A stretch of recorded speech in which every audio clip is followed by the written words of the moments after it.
Kamusta yun guys? Kamusta na kayo? Today is not too much hot day. And baga ko ngayon guys dahil pupunta ako ng aming Jumaa. Meron kami Friday prayer. Inshallah. At bigyan tayo ng maganda tayo sa buhay. Natupad ang ating mga pangarap guys. So lagi tayo manalangin guys. At kumikilala sa nag-iisang Diyos. So ito ang araw namin ng pag-aate ng Friday prayer. Sasakay lang akong jeep doon sa highway. Isang sakay lang guys. So guys, see you later. A few moments later. Guys, magbaba ko lang guys. Dito sa Alvin Gym, magbabaan. Kasi sa tabi nito, yung mosque namin. Dahil tinatawag ng mosque. Nasakay lang ng jeep. So ito na guys, malapit na akong kakanan. Dito ako guys, kakanan.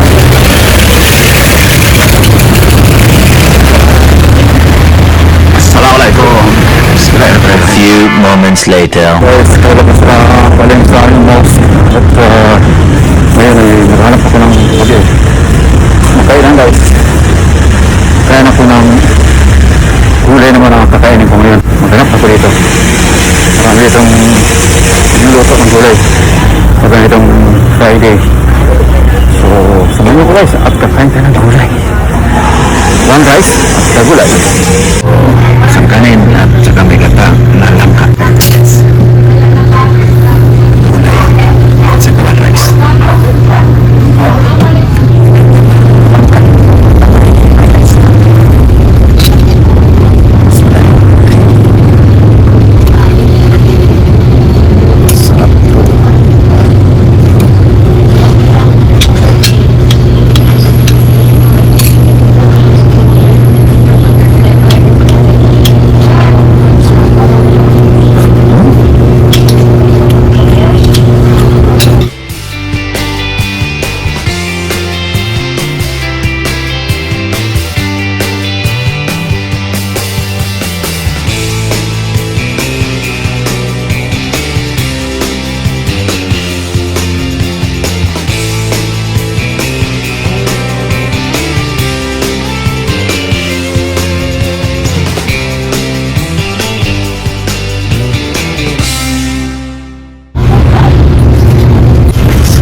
Guys, katatapos ko lang kumain guys, ang sarap ulam po. Ginawa lang ka, ang dami. Ang order na, yung ito. Isang rice. Ang sarap, medyo potong-potong pa yung kanin. Sarap. Binabar ko sa sabaw ng kinata ang langka. So, pupunta mo na ako dito sa City Health Office kasi mamaya ako ng vitamins. Ilang araw na walang vitamins. Balik-balik ako dito. Baka mayroon ngayon. Masok ako sa loob guys. Pero sa loob aircon eh. So guys, wala pa rin stock ng vitamins. So balik ka lang ako. Better luck next time. Umabas ako kasi ang lamig doon sa loob. Grabe ang lamig ng aircon. Pinalabas kami lahat dahil iba wala mga face mask eh. Ang pila doon sa labas. Bakit pagpasok mo kay face mask? Kasi nga lalo pag senior, kailangan talaga mag-face mask. Ito rin makapasok doon. Pero lamig talaga guys, ang lakas ng aircon. Sa labas naman malamig din kasi may malaking electric fan. So natimbang ako 71 pa rin ang aking timbang. Hindi na ako nagpa-blood pressure. Alam ko naman normal na aking dugo. Kami kasi senior. Mayroon pagkikipala, magkikipila sa senior doon yun. Mas binigyan ko ng priority yung ibang mga senior doon. Mas nakasalubong na yung pilay. Bakit? Dami senior ngayon. Dahil pupunta sa clinic mga senior. So ganun guys, kagaling ko lang nga sa aming mosque. Maganda ang mensahe ng aming imam. At ang sabi niya, huwag nga makitigaya sa mga unbeliever na hindi sila naniwala na may Diyos. So itong aking kinayuan ngayon, kinayuan ni Bonifacio yan, ano? Kita ko ngayon dahil mainit. Kumukover ako dito sa malaking simento. So ganun guys. At natapos ko naman kumain. Napuno lang ako, magkakanda-kanda ako dito sa loob ng mga park. At siguro pag bumaba ng araw, uwi na rin ako. Kasi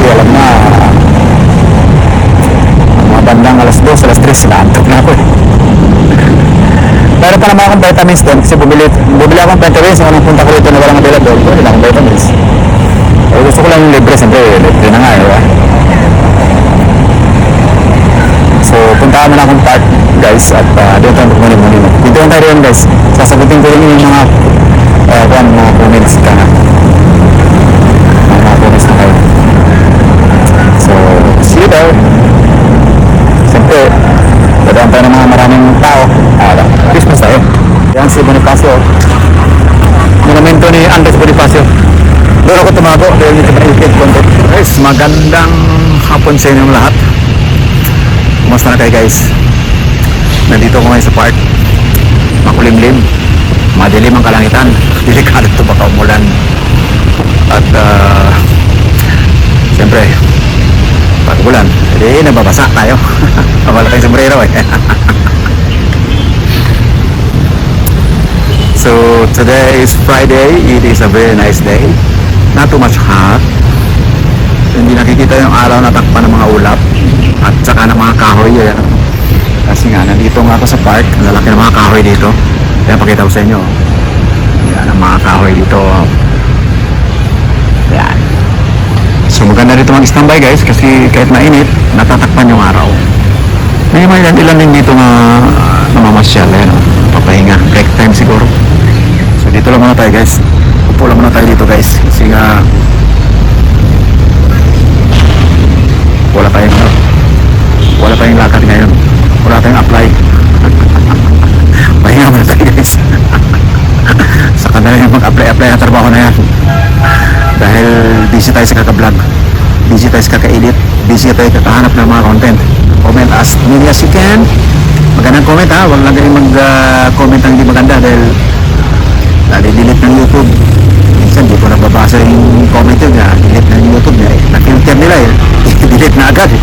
So huwag kayong magsalita ng mga sad to sad, yung mga isubscribe kita o na-subscribe kita kasi sigurado yan eh, di-delete kayo yan. Bad words, haters, bullying, yun.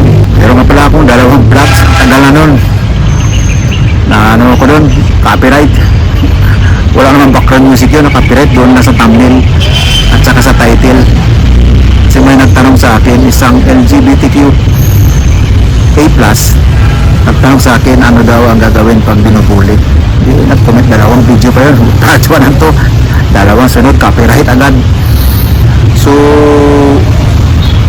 mag-iingat tayo, guys, sa pag lalagay ng thumbnail, title, at saka background music. Siyempre kadalasan background music yun ang nakaka-copyright, lalo sa mga background music na kilalang mga singer o kilalang mga kanta, sila kumakanta, copyright ka doon.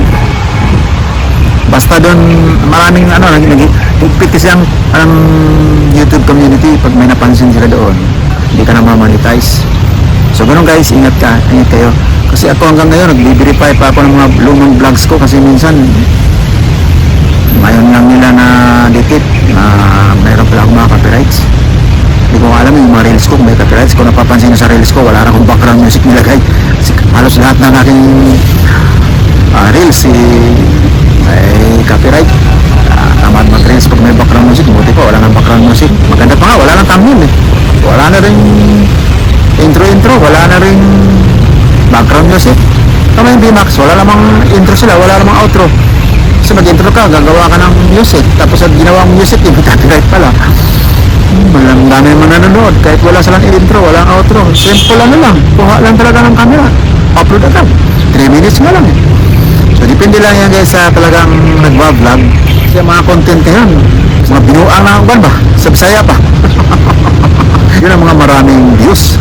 Diba naikwento ko, guys, yung Indian National, nag-vlog lang siya na nakatitig lang ang mata na ganyan. Nakakala ko picture lang, video pala yun. Kala nyo, no? Hindi gumaganyan-ganyan ang mata, hindi ko makurap. Million views, lupit na na. So depende na yan sa pag-vlog, mga content. I-upload ko umaga at saka gabi.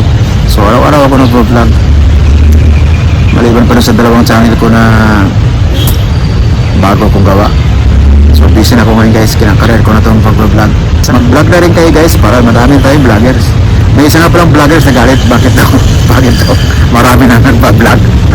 Kumunti tuloy ang kanyang nanonood. Sa akin nga, pailan-ilan na lang.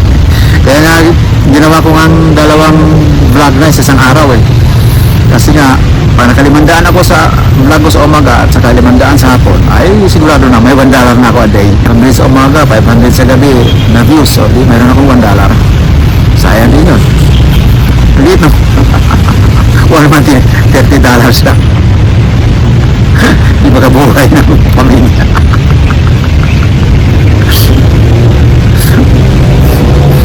Comment lang kayo guys doon sa aking comment section below. Sincere kayo, hindi ko masagot agad yung inyong mga comments kasi nga busy ang busy sa kaka-edit, sa kakahanap ng maging content, pag-verify ng mga copyrights, paglalagay ng mga in-screen, paglalagay ng mga tags, paglalagay ng mga thumbnail, lahat. Ang dami kayong ginagawa guys pag vlogs kagaya. Wala kasi yung editor. Trabaho ng editor to eh. Alam mo naman ng ako na director, ako na scriptwriter, ako na artista, ako na writer, ako cameraman, ako na lahat. Kaya solo flight lang ako. Pinasaya ko lang kayo guys kasi nga naantok ako guys. Nagpalak na naman ako magkape.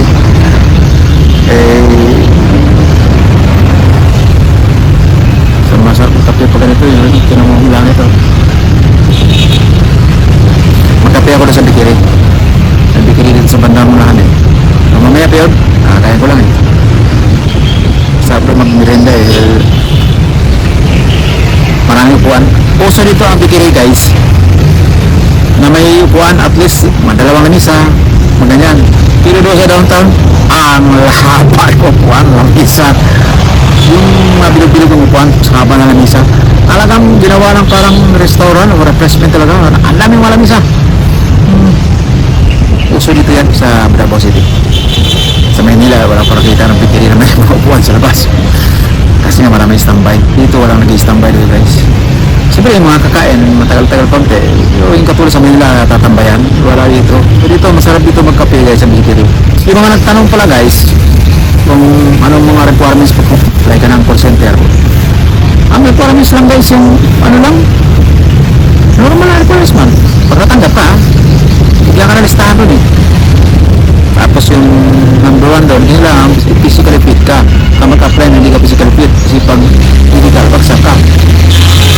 Kailangan doon, sakto yung timbang mo. Kung nga, umabot ako ng 81 kg. Sa edad ko, dapat hindi umabot ng 80 ang aking timbang. Kaya lang, mababa, maharingab. Hindi abot ng 70. Nagulat yung doktor sa edad ko eh. Umabot ng 81 kilo ang aking timbang. Siyempre, sarap kumain dito guys. Ang sarap mga pagkain kaya dito. So, kailangan pag nagpamedikal ka, maayos ang dugo mo, sugar, timbang, tapos wala kang lagnat, wala kang naramdaman kasi lahat chichikin sa'yo. Ihi, stool, dugo, timbang, lahat isang pag bumagsak ka doon, lalo na pag may sakit ka sa puso, ayari ka, hindi ka makapasa doon. Sayang lang yung pag-apply mo, kung rin nakapasa ka sa interview, hindi ka nipapasa sa medical. Kaya kailangan physically fit ka talaga. Kailangan doon kaya mo magpuyat kasi nga ang call center ay mga bayani puyat yan. At unless kung may work from home, may inofiran ka ng pang-araw, yun ang hinahanap guys, pang-araw. Work from home kasi nga wala nang ingay sa amin dahil wala ang basketballan, inalis na yung ring sa tapat ng maming boarding house. Ano naman work from home ngayon. Kaya di na gano'ng mainit. Tulad ng mga karang buwan talaga, ang init. So, we'll try my best. Kung anong i-offer sa BPO companies na apply ko, maging sa production man, work from home, or saan dyan mo saan. Kasi sa call center guys, meron yung kunwari, kailangan sa Cagayan de Oro na galing kang Davao, pwede kang assign doon. Libre ka ng accommodation, free transportation. Yun ang maganda. Kung ganun, na-assign siya sa Cagayan de Oro, galing sa Davao City. Hanggang makahanap sila ng agent. Tapos pag meron balik ka na sa dati mong posisyon o sa dati mong area. Kasi sa pag-apply pa lang guys, ilalagay mo na doon ano yung unang lugar na gusto mong hindi gusto kang ma-assign. Davao. Second, Cagayan de Oro. Third, General Santos City. Mga ganun. Sa akin, Davao lang. First choice, Davao. Second choice, Davao. Third choice, Davao. Davao kung gusto ko, ayaw ko sa ibang lugar. Kaya lahat Davao. Ganun guys. Baga sa assessment, kasama na yun. Nandun nakalagay. So ganun guys, pag yung mga nagtanong paano mag-apply ng call center, physically fit ka, 18 years old pataas, ano lang, be yourself lang. Basta makaintindi ka ng English, okay na. Ibigyan ka naman listahan kung ano yung secured mo. Kasi sa akin, niready ko na agad bago ko natanggap. Niready ko na agad yung NBI clearance ko. Para kay clearance, police clearance, meron ako kasi nga kumuha nga ako dahil nag-drive na ako ng taxi, diba? Kailangan doon, police clearance. Yun lang hanap sa akin marriage contract, birth certificate, pag-ibig ID number, SSS ID number, PhilHealth ID number, team number. Yun lang ang naalala ko. Saka yung kung ang kumpanya ay nag-require, pero hindi naman lahat, referral. Please, give mo referral na yun. Yung kilala ka nung sinulat mo, na pag tinawagan sila ay kaya ka nilang sagutin na kilala ka nga, mabait ka, ganun, na hindi mo kamag-anak, ganun. Hindi ko lang sa ibang BPO company kung may ganun. Yun yung tinatawag na referral. 5 tao na kilala ka na kaya ka nilang kaya sagutin nila kung ano yung tanong ng kumpanya na tumanggap sa'yo. Ayun lang, pag nilaglag ka nila yari ka, hindi ka rin ma-hired. So ganun guys, tatawagan isa-isa yun. Kung maganda ang ugali mo, maayos. Tapos bakit ba doon? Yun lang natandaan ko. At yung kung ano natapos mo pala. Okay, high school graduate ka lang, okay na. Tapos ka ng vocational, okay na. O college graduate ka, or undergraduate. Walang problema yun kahit high school graduate ka lang guys. Basta importante, may pasa mo yung kagustuhan ng BPO company na kaya screening. Meron silang tinatawag na first interview, assessment, second interview, tapos final interview. Pag nasa final interview ka na, medyo may pag-asa ka. Kailangan masagot mo yung mga katanungan. Be yourself na naman. Tanong na naman sa'yo kung experience mo. Wala ka experience, sabi mo wala. Ganun mo. O kung may experience naman, sabi mo hindi related sa BPO company. Be yourself lang. Tapos yung sa final interview, doon hindi ka maratel. Kasi pag nakita na ng nervyos ka, kailangan kasi pag nasa call center ka, wala kang nervyos. Alam mo ng mga western people ang kausap doon pag nasa call center. Tawag yan, get me your supervisor. Ang yari ka na, ikaw nasasagutin mo. Pinakabata. Kailangan wala kang kakaba-kaba. Kailangan ma-manage mo pagsagot yung customer. Ano mo sila, mapakumpa mo ang galit nila. Kailangan may empathy ka. Siyempre magalang ka doon. Kailangan yung English mo masanay doon. Pag araw-araw Amerikano kausap mo, paluktot mo English, tutuwid na tutuwid. Within 6 months masanay ka doon.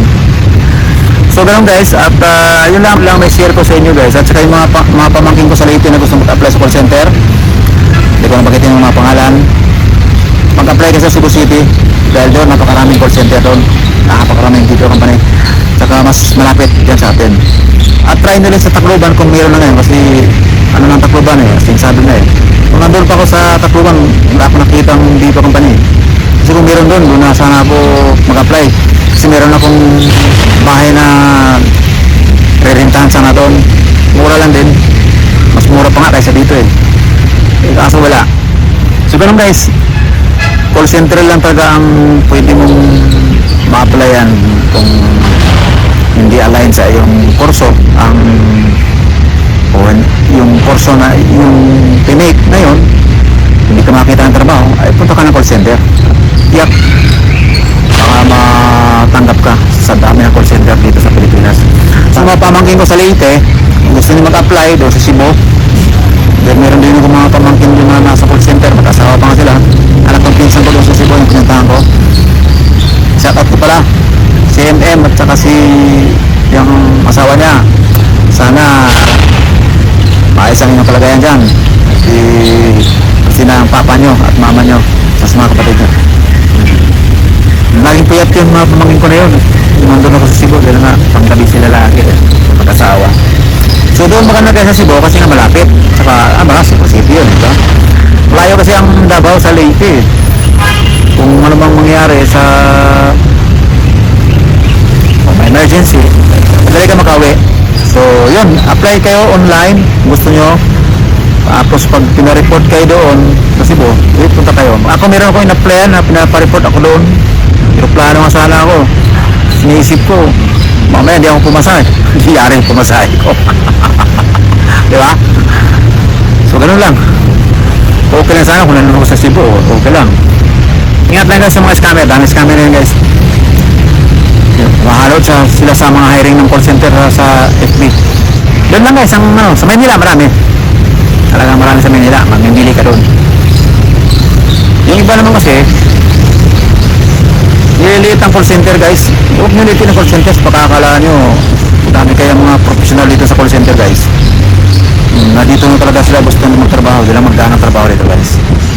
So, kayo naman ay graduate in college, at yung kurso nyo hindi nyo gustong pasukan o ayaw nyo magtrabaho sa kurso, yan sa kurso nyo kinuha, ay mag-call center na kayo. Mag-apply na kayo sa call center. Tiyak, overqualified talaga kayo. Tapos pag naka-experience na kayo, pwede kayo mag-apply ng trainer, mga ganyan, supervisor, TL, leader, ganyan. At sa ano kayo, kumbaga sa kuan, yun ang madaling makita ng management, yung may natapos. Talagang binibigyan nila ang pagkakataon nila na may natapos kayo. Siyempre sayang yung natapos mo pag hindi mo paginabangan. Kasi pag hindi ka nila lagaan, alis ka. Maghanap pa ng malaki sweldo, diba? O may opportunities. Kaya karamihan mga sagot ng mga call center pag in-interview. Bakit ka malis sa dati mong trabaho? Siyempre naghanap ka ng better opportunities. Gasgas na yan eh. Yung mga rason na yun eh. So ganun guys. So ang supervisor pag marunong talaga, mga matataas, alagaan talaga nila yung may natapos na mga agent, dahil nga siyempre may mga may aral yun eh. Pag inalagaan mo yun, hindi alis yun. Pag hindi mo nilagaan yun, alis yun. Dami mga nag-hired. Sa very qualified sila kasi nga college graduate, tapos with honor pa. Ang katao lang na hindi nila gusto yung kurso nila kasi may iba nag-aaral ng kurso, gusto lang ng kapatid, gusto lang ng lula, gusto lang ng nanay, gusto lang ng papa at mama, gano'n. So may mga anak kayo, kung anong gusto nilang kunin, yun anak nyo ang tanongin nyo kung anong gustong kunin, hindi yung masusunod yung magulang. Sa bagay may mga gano'n talaga magulang kasi katuwiran nila, bakit? Kami nagpaparala, kami nasusunod. Eh mga mayang anak na suwain, uli kayo na mag-aral, gusto nyo. Di ba may mga gano'n? Yung pala gusto nyo yung kurso na ipapakuha sa akin, di kayo na mag-aral. Joke lang, nakarelate ako nun eh. So ganun guys, yun lang ang may payo ko sa inyo guys tungkol dun sa balak mag-apply ng call center. Kasi may nabasa ako mga ilang comment. So ganun lang guys. Ako, ang call center guys, malayo sa mga pinasukan kong trabaho at sa mga experience ko. Ang layo talaga guys. Hindi related. Pati sa kinuha akong kurso na vocational. Sa Middle East kasi, kahit wala ka naman natapos doon. Pati na-training ka nila at natuto ka, mas magaling ka doon sa mga may natapos eh. Wala ka alagaan ka na doon. Tatagal ka talaga doon. Huwag ka lang umuwi, ka lang mag-resign. Siyempre, pag nandun ka na eh. Pag hanggang retiring age ka talaga. Eh lalo pag may natapos. Siyempre, pwede ka mag-apply ng mataas sa posisyon. Siguro lang guys.